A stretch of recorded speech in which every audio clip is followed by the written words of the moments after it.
Hi friends, this video is sponsored by BuyMode shopping app. BuyMode e-shopping application is one of the online shopping app now available on Play Store and App Store. Tamil சொந்தங்களுக்கு வணக்கம். இன்று நாம் காணப்போவது வெண்டைக்காயின் நன்மைகள். வெண்டைக்காய் சாப்பிட்டால் கணக்கு நன்றாக வரும் என்பார்கள். கணக்கு வருகிறதோ இல்லையோ ஏராளமான சத்துக்களை வாரி வழங்கும் இயற்கையின் கொடை அது. வெண்டைக்காயின் பூர்வீகம் எத்தியோப்பியா, அங்கிருந்து ஐரோப்பியா, நைல் நதி கரை வழியாக இந்தியாவுக்குள் நுழைந்தது. இன்று தமிழகத்தில் அதிகம் விளையும் காய்கறிகளில் ஒன்றாகிவிட்டது.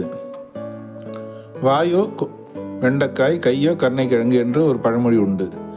வெண்டைக்காயைப் போல வளவளவென்று பேசி கருணைக்கிழங்கைப் போல எரிச்சலூட்டும்படி நடப்பவர்களை வேடிக்கையாக குறிப்பிடுகிறது இந்த பழமொழி. வெண்டைக்காய் பளபளப்பானது மட்டுமல்ல, பல்வேறு நோய்களை தீர்க்கும் அற்புத மருத்துவத்தன்மை நிறைந்தது.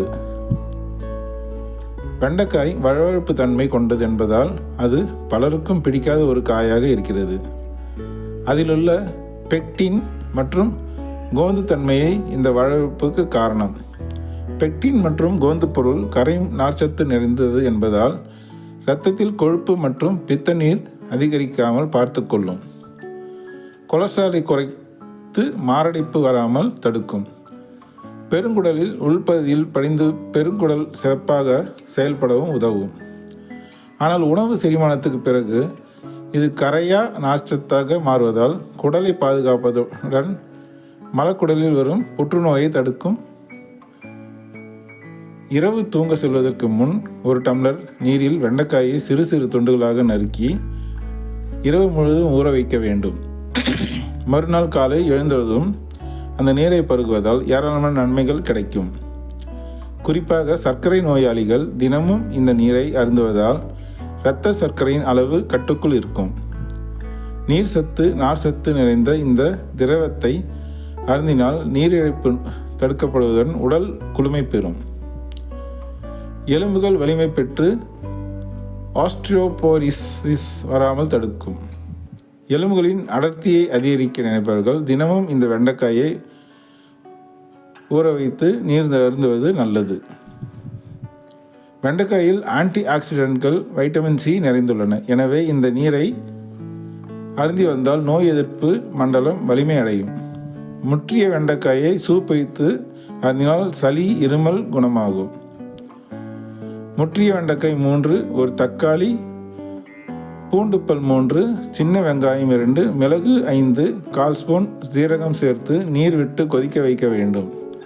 பாதியாக வற்றியதும் அடுப்பிலிருந்து கீழே இறக்கி உப்பு சேர்த்து குடித்தால் சளி தொல்லையிலிருந்து நிவாரணம் பெறலாம். சுவாசம் தொடர்பான பிரச்சனை உள்ளவர்கள் வெண்டைக்காய் ஊறிய நீர் அருந்துவது நல்லது.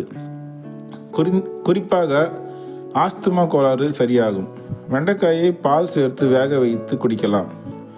பிஞ்சி வெண்டைக்காயை வேக வைத்து எடுத்த நீருடன் சர்க்கரை சேர்த்து குடித்தால் இருமல், நீர் கடுப்பு, வெள்ளைப்படுதல் சரியாகும். வெண்டைக்காயை பச்சையாக மென்று சாப்பிட்டால் பற்கள் தூய்மை பெறுவதுடன் ஈறுகளில் இரத்த ஓட்டம் தூண்டப்படும். ஈறு தொடர்பான நோய்கள் சரியாகும். மலச்சிக்கலும் தீரும். வெண்டைக்காயை உணவில் அடிக்கடி சேர்த்து கொண்டால் பார்வை மேம்படும்.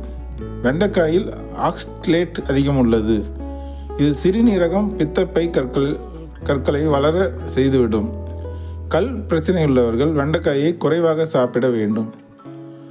வெண்டைக்காயை அதிகமாக வதக்கினால் கொலஸ்ட்ராலின் அளவு அதிகரிக்கும். லேசாக வதக்கியதும் அடுப்பிலிருந்து இறக்கிவிட வேண்டும். நன்றி, வணக்கம்.